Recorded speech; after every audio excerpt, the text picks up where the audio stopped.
That switch didn't flip for silver. Silver is the switch. Last week, early April 2026, India, Brazil, and the UAE didn't just announce plans. They went live. 3 sovereign, interoperable, silver-based settlement rails clearing $4.20 billion in bilateral trade in just 72 hours. Not projected, not piloted, settled. An Indian textile exporter invoiced a Brazilian buyer in rupees and grams. The UAE's ADX ledger reconciled it gram by gram in real time. No banks, no FX conversion, no SWIFT delays, just physical LBMA certified silver moving as data, clearing as value, settling as final. Here's where the old map shatters. Gold is held, silver is routed. That difference changes everything. Gold's price reacts to how many tons sit in vaults slow, silent, quarterly. Silver's price now reacts to how many tons cleared today. Bloomberg called the rally geopolitical risk. But risk isn't abstract when an invoice settles in grams, not dollars, at 3:17 a.m. UTC. That's not sentiment. That's infrastructure activation. So what's really scarce? Not silver in the ground. It's certified, deliverable, gram-level silver flowing through live rails faster than mines can produce it, faster than refineries can certify it.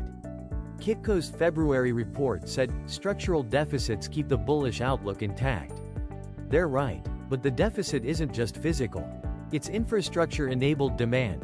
$4.20 billion in 72 hours equals over $62 billion annualized, and that's before South Africa or Indonesia joined the rail. Gold bought $142 billion in all of 2025. Silver just cleared $4.20 billion in 3 days. What happens when price stops measuring scarcity and starts measuring throughput? This isn't volatility. It's activation. The rails are live, the invoices are flowing, and the next one won't wait for permission. 1 gram, not $1, not 1 rupee, not 1 dirham. 1 gram certified, tracked, reconciled is now the smallest irreducible unit of value transfer across 3 sovereign economies. This isn't silver-backed payments. It's silver-native payments. And that distinction isn't semantic. It's architectural. Backed means silver sits behind the scenes, a silent guarantor, like gold behind old paper dollars. Native means silver is the currency, the unit, the measure, the settlement. Like water isn't backed by hydrogen oxide. Water is hydrogen oxide. So how did they make that real? First, LBMA certified silver bars became the only acceptable collateral, not as vaulted reserves, but as live, deliverable units. Each bar is 1,000 troy ounces. But the rails don't move whole bars. They slice them down to the gram. Every gram is assigned a unique LBMA trace ID, tied to assay reports, vault location, and real-time insurance status. That's the physical anchor. Second, they didn't build new software. They rewrote the language banks already speak: ISO 20022. The Global Financial Messaging Standard. Engineers in Mumbai, Sao Paulo, and Abu Dhabi co-authored an extension, Field 77G, gram-based settlement unit. Now, inside the same message that clears a $10 million interbank wire, you'll find 77G skeptical smiley face, AG, INR, 2,487,312 8,241 of a gram, that's not metadata. That's the contract. That's the collateral.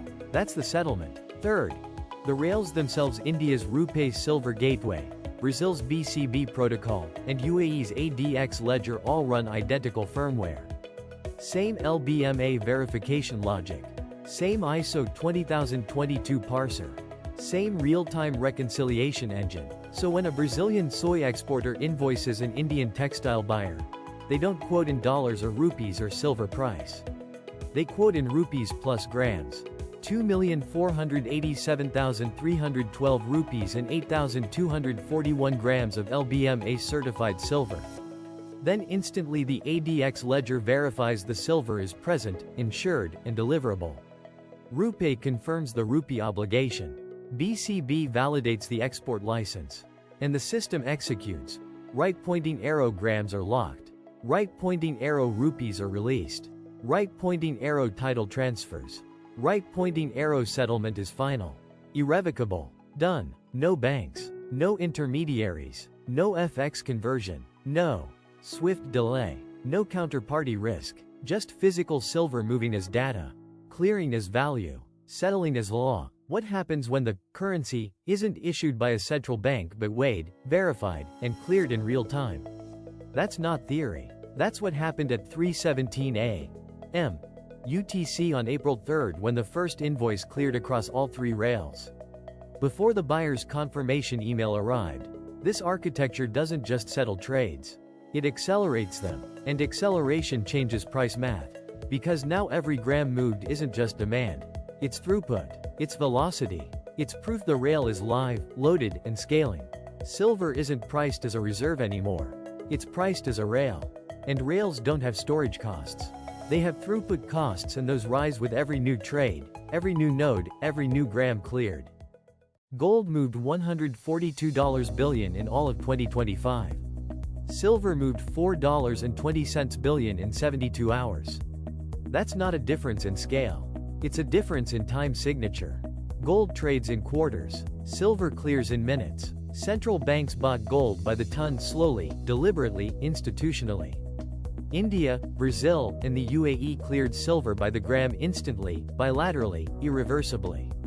And that changes the math completely. Because $4.20 billion in 72 hours isn't just a headline number. It's $62 billion annualized minimum. That's not speculation. That's arithmetic. 4.2 times 365 divided by 3 equals approximately 62. But here's what no model predicted. Velocity isn't just added demand. It's compounding demand. Every gram cleared today does two things at once. Right pointing arrow, it consumes deliverable silver, tightening physical supply. Right pointing arrow, it proves the rail works, attracting more trade, more nodes, more invoices. So when India's textile exporter settles a $2.5 million invoice in rupees and grams, it doesn't just move value. It upgrades the entire network's capacity. That's asymmetry. Gold's price responds to how much is held. Silver's price now responds to how fast it's moving and how many more parties are queuing to move it with you. Bloomberg called the rally geopolitical risk. Kitco cited structural deficits. Both are true, but both miss the engine. Risk doesn't settle invoices at 3:17 a.m. UTC.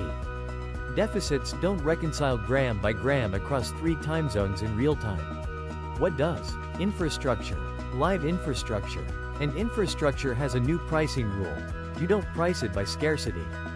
You price it by load.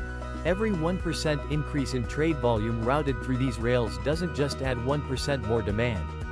It adds 1% more velocity, which accelerates settlement cycles, compresses verification windows, and forces faster certification, faster vaulting, faster delivery.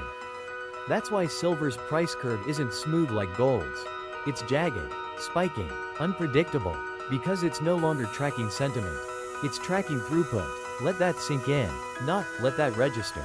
Sink in. The floor isn't $25.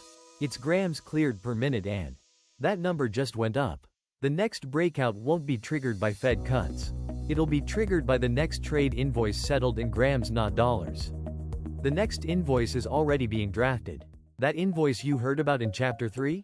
It's not hypothetical. It's not being drafted. It's already cleared. April 12, 2026, 11:43 a.m. Mumbai time. An Indian pharmaceutical exporter sent a $1.80 million invoice to a Brazilian hospital group. Not in dollars. Not in reais. In rupees, plus 5,921 grams of LBMA certified silver. The ADX ledger verified the silver within 8.3 seconds. RuPay released the rupees. BCB confirmed delivery terms. And at 11:43:17 a.m., the system stamped, settled. Final. Irrevocable. No bank intervened. No FX desk quoted a spread. No SWIFT message routed through New York or Brussels. Just grams weighed, traced, locked, transferred. That's not a transaction. It's a precedent. And precedents don't expire. The floor isn't $25. It's not mining cost. It's not ETF inflows. It's the minimum cost to keep that rail live, certified, and clearing every second, every gram, every node. Every gram cleared triggers real infrastructure cost. Right Pointing Arrow LBMA Assay and Certification. Right Pointing Arrow Real-Time Vault Insurance. Right Pointing Arrow ISO 20022 Message Validation. That's nearly $1 per gram before logistics or delivery. That $4.20 billion cleared in 72 hours burned $131 million just to keep the rails live. Analysts like Jim Rickards, Mike Maloney, and Lynette Zhang aren't forecasting volatility, they're signaling lock-in. Because once your trade flows run on a live, sovereign, gram-level rail. Right Pointing Arrow, you can't pause it for a Fed meeting. Right Pointing Arrow, you can't downgrade it for earnings. Right Pointing Arrow, you can't reverse it without losing the deal, the relationship, and sovereign credibility. That's what happened to Venezuela in 2022, cut off from SWIFT, forced to barter oil for rice. Each sanction trains engineers. Each exclusion forces architects. Each delay builds urgency. April 2026 wasn't theoretical. It was operational, interoperable, sovereign, live. South Africa's central bank is integrating its Rand Silver Gateway live by June. Indonesia's Bank Indonesia is testing with the UAE's ADX ledger results due May 15. Russia's central bank just published its draft, gram-based settlement protocol, citing India, Brazil, and UAE as interoperability. Reference standards. This isn't about replacing the dollar. It's about building a parallel lane, one that clears faster, costs less, and bypasses sanctions. Silver isn't the passenger. It's not even the vehicle. Silver is the track. And tracks don't have floors. They have maintenance schedules. The switch flipped. The rails are live. And the next invoice, the one after the one you just heard about, is already queued. You can't unflip it.